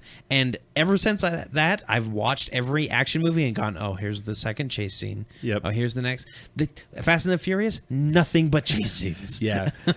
Yeah. I mean, but so it's either this or you're going to get a bunch of remakes. That's all I'm going to say. So I don't mind comic book movies just because I think there's something about heroes that makes the world a little bit a better place. People can actually look up, like Superman in Man of Steel. Like Zor-El says, they will look up to you. They will stumble to try and follow you, but they'll eventually join you in the light. And it's like Superman makes you want to be a better person. Yeah, and then I think a lot of Zod's neck.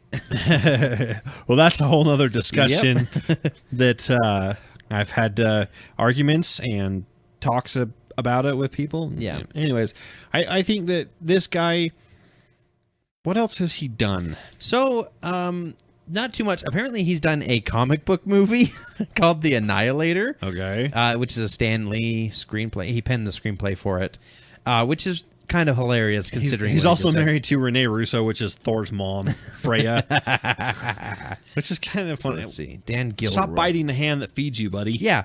And it's like Literally. how much did you get from that again? Yeah, oh yeah. How much did your wife get Let's see. to help you pay the bills?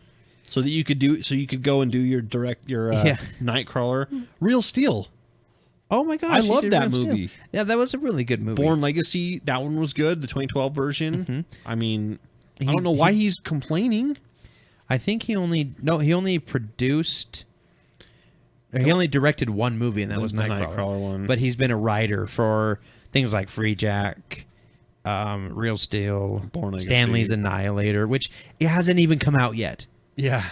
Which, So, I don't, like I said, I think his comments were unfounded. yeah, but that's the thing is, Born Legacy is a prime example of the other type of movie. Yeah. That is getting pushed out by superhero movies. So, I don't know. I think, like I said, I think it's just kind of a butthurt thing where he's just like, I My think independent movie isn't as good. this is or why, isn't and much coverage. I correct me if I'm wrong, if you disagree. I think that when directors say stuff like this, they say it because they're mad that they have to do a superhero movie for people to go to make a lot of money to see their movies, because it seems like when they make non-superhero movies like this independent film, Yeah. not a lot of people go see them. At least lately, they don't really care. Yeah, because people they've seen them all before. The masses don't want a really thoughtful, deep movie that makes you feel. They just want to be entertained. This is and I have a big problem with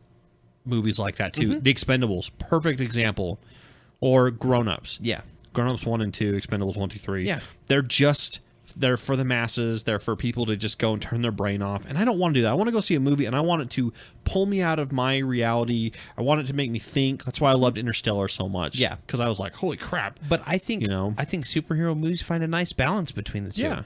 You've got your action and your oh my gosh, that was amazing moments. And then a lot of deeper. But they've got good characters in them because they're good established characters. You want to know what a character's like? Go read its 60-year run as a comic book character. You can find out everything you want to know about it. How would he react to this situation? He's reacted to it before, I guarantee you. Oh, yeah. And like I said, I think comic book movies injected new life. They've got a lot of material to pull from. So they're going to be around for a while. And I don't think they'll ever fully go away. Yeah. They might tone down, and it might be like one a year type of deal, or maybe one every other year, even at the latest. Yeah, I think we might get a little bit of a tone down if people start getting sick of them. Because I know that I know every now and then my wife goes, "Oh, I'm kind of sick of superhero movies," but then she sees a trailer for one and she's like, "I'm all in." What I'm tired of? I'm tired of reboots. Oh yeah. I'm tired of I'm tired of Spider-Man being rebooted. I'm tired of the X-Men being rebooted. I'm tired of Fantastic Four being rebooted. I want to see continuations. And that's the thing is a lot of these franchises don't really have big overarching stories before because Hollywood didn't think people could follow that. And then the Marvel Universe came along and like you said, injected new life, made people go, oh, this is all connected and it's great. And now every single studio is like, we should do a big universe full of different characters that can all tie in together. Yeah, and they can meet each other and we can have crossover movies and it's genius actually if you think about it. Because how many raise your hand if you want to see James Bond and Alan Quatermain together. Yeah, okay. Yeah. Both played by Sean Connery. Raise your hand if you want to see Kingsman and Bond Oh together. my gosh, that would be great. Like, and you're right. It's these big, overarching, full universes, full of people. And like I said, I was tired of reboots. I'm tired of it. That's why I don't and really... remakes of the old movies. Except for Dread. But that was not really a remake. Yeah, that was kind of a its own side project. A retry. And if, by the way, I was talking about this to a coworker of mine, and we were just like, how awesome it was. Dread is such a good movie. And if you haven't seen it, or if you were a little nervous about seeing it because maybe you'd seen the Sylvester Stallone version, first of all, that one should be written out of geek history. Yeah. Because Dread never takes his helmet off. Even when he's home. Yeah. Like, you don't know who he is. Yeah, exactly. In the comics, no, you've never seen his face. You see his mouth. That's pretty much it. And that's part of his persona. That's part of his character. Kind of his badass. He's almost like a mysterious supernatural figure because of that. Yeah. They don't think, like, a lot of the myths around him are like he didn't have a face. You know, like the whole top of his head's been blown off or something. Yeah, exactly. He's nothing but a skull. And Sylvester Stallone ruined it because he thought that he had to put his I want my face. quote pretty face on That was screen. not against Sylvester Stallone. I want my face on there. That's much better. Okay, thank you. But I No, that's a good place to end it. That's a good place. It's either superhero movies or remakes, people. You get to pick. You either get to see everything you've already seen before. By the way, Or you can Dread see new takes stuff. place all in one day. I don't know if you realize this. It's not one of those like long police dramas that takes place over multiple days and multiple people die. It's like a. It's not even in one day. It is like midday, like noon until dusk. Yeah. So pretty odd. Not even dusk, maybe noon to 8. So over an 8-hour period, the whole movie takes place. And first of all, 24, take notice, the show. Yeah. You know, you can't really fly across the country in 12 minutes. But that wouldn't make for a very good video. It's like 3 episodes of him just in a plane, like ordering peanuts and stuff. Would you like another drink, sir? No, I'm good. Yeah, just bring me some. Just bring me some more vodka. All right. Well, good topic. Yeah. Hopefully we didn't get up on that soapbox too far. Get that soapbox out of here, Scott. I got it. It's a very tall soapbox. Yeah, it is very tall. Especially when it comes to comic heroes. Let's put it back in the closet. Yes. And get into our picks of the week. Mel. Guy killed me, Mel. He killed me with a sword. How weird is that? Got a short span here. They destroyed my equipment, but I have a backup unit. Bottom of the complex, right over the generator. Hard to get to. I know they missed it.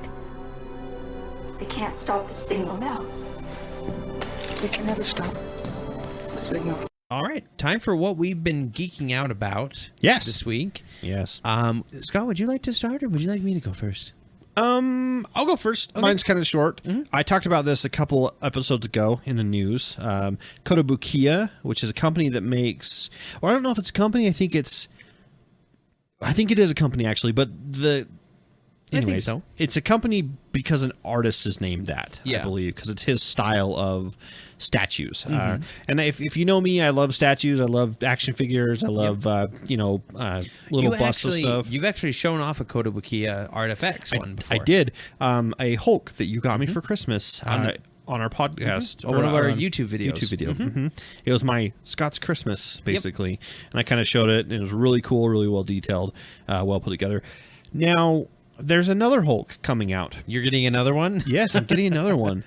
And not just because he's a Hulk, but because he pairs up with a second one I'm getting. Okay. A Hulkbuster. Oh. These are based off the movie Hulk. Nice. And the movie Hulkbuster armor that Iron Man wears from Age of Ultron. Which looks pretty close to the regular Hulkbuster armor. Yes. So. And it's going to be the new one. From here on out, Marvel will draw it like that. Yep. The Hulkbuster, if they ever bring it up again, will be mostly like the movie. Yeah. But they kind of connect together. And it's the two of them grappling. And holy crap, they are awesome. They look pretty good. I talked about them coming out, and we didn't know when, but they are now up for pre-order. And geek friend Adam also reminded us of them a little bit ago. Yep. And I sent him a text, actually, and I said, that's fantastic. I've already seen it, and I've already pre-ordered it. And it does look fantastic. They look great. So when I be getting those in, I will show them off. We'll create a video. I think I kind of want to start doing some YouTube videos where we do that, where we show off a few things. Yeah, as we get them in. Maybe not even unboxing, but just like, hey, this is what kind I of got. a quick review of what it is, and look at that. Because, in fact, it kind of brings me up to a good point. We had our youngest our youngest geek we've ever met. Oh, yeah. Well, we haven't met him. We haven't met him, but a 2-year-old grandson. Was he 2? 2 years old. Holy crap. A friend. We really need to make sure that we're not swearing on this podcast. A friend of our family said that He found one of our YouTube videos. Your Christmas one, My I Christmas one, actually, where I was showing off my Funko Pops and Hulk, and he was loving it. Yeah. And so, awesome. Yeah. 2-year-old Acts of Geekery. If you actually listen to the podcast, little buddy, what are you doing? You're only 2 years old. But we love you. Yeah. Keep listening. Keep watching our videos. Keep geeking out. Now we're not there yet. Now I think we need to make some more videos of reviews of statues and things, and because I believe that's probably our most popular thing on YouTube right now. Yes, I think I have a few. That's mine. I'm geeking out about it because one, I'm now able to pre-order it. However, it will not come out till September, so don't expect it anytime soon. But once it's out, once I've got it, I will. Yep. Once I played with it a little bit, I'll make a video of it. Yep. Hulk smash. No Hulk Buster stop you. All right, Corey, what's your pick of the week? All right, so back in the first couple of episodes, your pick of the week was a game by the name of Space Engineers. Oh, so fun. Which is a game where you take the role of an astronaut and basically a space engineer. Yep, a space engineer, and mine asteroids, make ships, that kind of thing. It kind of like Minecraft, but a highly detailed sci-fi Minecraft. And a lot more stuff you could do. I mean, I could make a whole spaceship, fly around, shoot cannons, lasers, missiles, that kind of stuff. Well, the creators of Space Engineers have come out with something that is right up my alley. And mine too. Yeah, and yours too. Yep. If you don't want to wait around till September for something, it's out in alpha now. You can buy it, and they come out with new content every week. They don't call them alpha anymore. Oh, I'm sorry. Wait, no, it's not out. No, it is out. It is out. It's Steam preview or early access. Early access, yes. Mm-hmm. And it's called Medieval Engineers. Wait a minute, we have one. It's called Minecraft. Yep, it's kind of called Minecraft. However, this one focuses a lot more on building medieval structures. Castles. All the materials are kind of, they have that Renaissance look to them. You can build spires and all that stuff. You can build working windmills that pump water. The wind blows the windmill, and it cranks a bunch of pulleys and gears and stuff that you put together. Mm-hmm. And it pumps water. Through your keep or wherever. So and it looks really amazing. They haven't added multiplayer yet, but like you said, with Space Engineers, they come out with new stuff every week. Every Thursday in Space Engineers, they have brand new stuff, and it's not just like we fixed some bugs. It's more like we've added more blocks. We've added more things you can do with the blocks. I mean, actual stuff. So as far as a company goes, they are one of the best game companies. And so Medieval Engineers, $20 on Steam. We're going to pick it up. Oh, absolutely. And we're going to do a bunch of multiplayer stuff with it. As soon as multiplayer comes out, you'll be seeing multiplayer videos. The last thing I wanted to mention about it is the other thing that you can build that we didn't talk about. You can build catapults. Yes. And drop rocks in them and fire and trebuchets. And trebuchets. And probably ballistas, I'd imagine. Pretty much anything in medieval times. And they are going to be coming out with a survival mode where barbarians try and attack your castle. Yeah, so you can create a castle or a keep or a dungeon or whatever. Yep. And other people, if you decide to let your game be open to the world, can come in, build a catapult, and throw rocks at your stuff and destroy it. All that hard work that you just did? Yeah. Yeah. All right, well, that's going to do it for the for this episode of the Acts of Geekery podcast. Good thing, because I can't speak, apparently. If you would like to send us your pick of the week, or if you'd like to talk about the topic that we talked about and kind of mention, like, what you think. Do you think that superhero movies are too prevalent these days, or we're oversaturated? Is it a tsunami, or is it just a mild wave? Is it a drizzle or a hurricane? That kind of thing. You can send that to actsofgeekery@gmail.com. You can also hit us up on Facebook, send us a message, or comment on one of our posts. That's facebook.com/actsofgeekery. Or on Twitter, we are at Acts of Geekery, or using the hashtag Acts of Geekery. You can also find us on YouTube. You can find each one of these podcasts out on YouTube as well as some other videos. And that's our page is the Acts of Geekery page. Yep. Or you can go to iTunes. You can subscribe there, review us, give us a 5-star review if you like us. We'd love for more people to do that, because that gets our show put up higher on the pages for like new and noteworthy, and that gets us more people listening. Make sure you pass this around to any of your geek friends as well. If they're getting bored and they run out of podcasts to listen to, send us their way. It's not very hard to share us on Facebook. No, absolutely. Come on. Come on. And those are all ACTS, not AXE. You closed your eyes again, so I have to focus. Otherwise, I'm like, not AXE, but AXE. Well, Scott, thanks for letting me do this down in the basement again. No, thank you. No, thank you. Thank you. Thank you. Thank you. And we'll see you all next time. Until then, I'm Cory. And I'm Scott. And we're the Brothers Geek. Keep geeking out. See ya.